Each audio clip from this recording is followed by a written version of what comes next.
On a cold winter night in 1997, the neighborhood was silent except for the wind hitting the windows. The clock read 2:46 a.m. when the police received a strange call from a woman screaming in a trembling voice, "He's here! He's not human! There's blood everywhere!" And then the line went dead. 5 minutes later, a police car arrived at building number 27. The front door was open and the hallway was dark except for a flickering white neon light. A strong, rotten smell was coming from the fourth floor.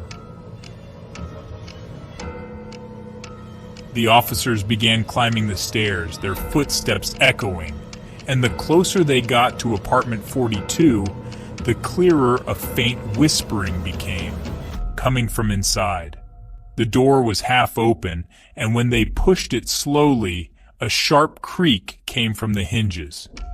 Inside, the air was unnaturally cold. The floor was covered in wet, bloody footprints leading to the kitchen, and on the wall was a sentence written in blood. "He watches you even when you sleep." In the kitchen, broken dishes lay scattered. Water mixed with blood spread across the floor, and the fridge was open with strange meat wrapped in white cloth inside. The first officer stepped into the bedroom. The bed was flipped, the mattress slashed with a knife, and underneath was a small camera still recording. The footage showed a woman sleeping, with a strange man's face standing beside her, smiling.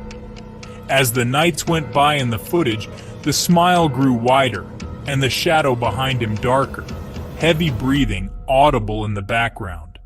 On the bedside table, an old family photo had the mother's face scratched out with black lines. From the closet came a faint sound. When they opened it, they found a headless doll, a real human eye placed on top of it, and next to it a notebook filled with drawings of deformed faces. On the last page, written in a shaky hand, were the words, "The last day before he sees me." Suddenly, the apartment's lights went out and they heard quick footsteps running from the kitchen, but when they followed, no one was there.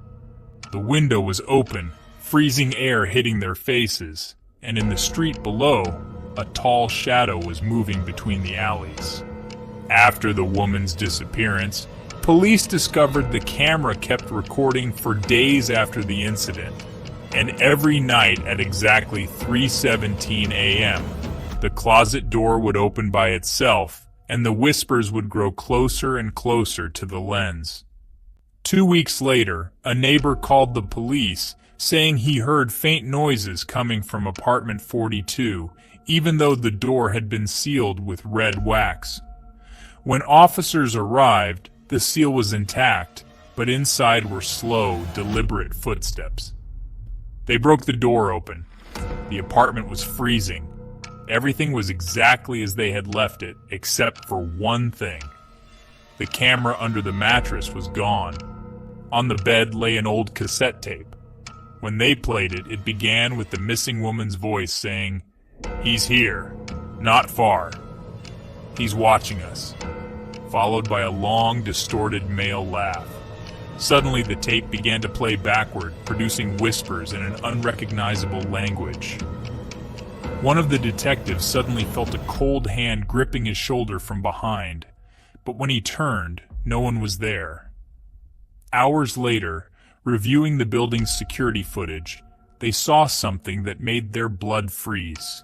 At 3:17 a.m., a tall shadow entered the building, slowly climbing the stairs, stopping on the fourth floor directly in front of the camera.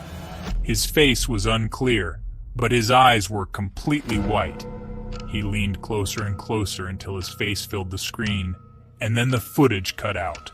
The last visible frame was a long, thin hand reaching toward the lens to cover it. From that day, the official case file was abruptly closed. Police claiming all evidence had vanished, and even the witnesses who had seen the shadow disappeared one by one. The worst part? To this day, the building is still inhabited, and residents say they hear the whispers every night at exactly 3:17 a.m., but no one has ever been able to explain who or what it is.